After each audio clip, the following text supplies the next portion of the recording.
Welcome inside the California Institute for Men at Chino. This is home to convicted felons, many of whom hail from Orange County. It's an impersonal place, even threatening to the uninitiated, and gang activity is alive, even in this strictly disciplined environment.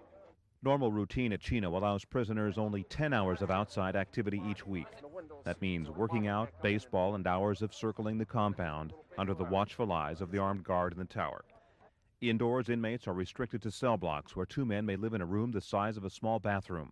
Contact is reduced to shouts from one cell to another, and meals are served directly to the cell to reduce movement in confined spaces.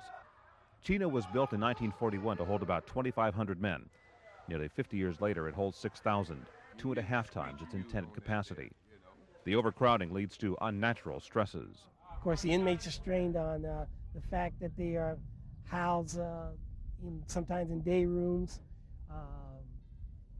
card rooms, gymnasiums, open dorm settings. While prison officials recognize that they have far exceeded the capacity of design, they feel their hands are tied by the courts.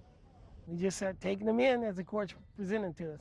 This may be an immediate solution for keeping criminals off the street, argue criminologists, but they say it does very little in terms of preparing a convict for his return to society. And I have a feel for how the victims, the hostility they feel, want to punish them, more prisons and so forth. Not doing very much. I feel that hostility too. I'd like to do something to them, but in terms of what it accomplished for society is not very much.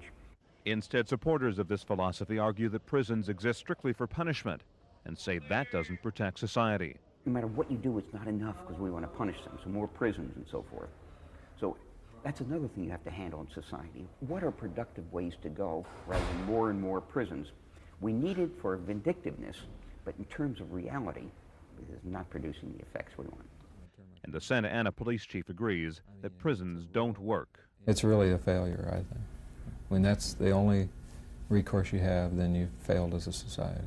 In fact, Paul Walters is willing to send adults to jail, but he says he and his department are now committing much of their combined resource towards keeping people out of the system, beginning when they're teenagers. What we do is when the first time they get involved is we really support a diversion program. First-time offenders, it's done in Spanish and English. It's called a Short Stop program, and that whole thing is to make them realize what their life's going to be like if they continue. Short Stop is one of two alternative programs that we'll take a look at in our next report about crime and punishment in Orange County. Peter Murphy, the Orange County News Channel.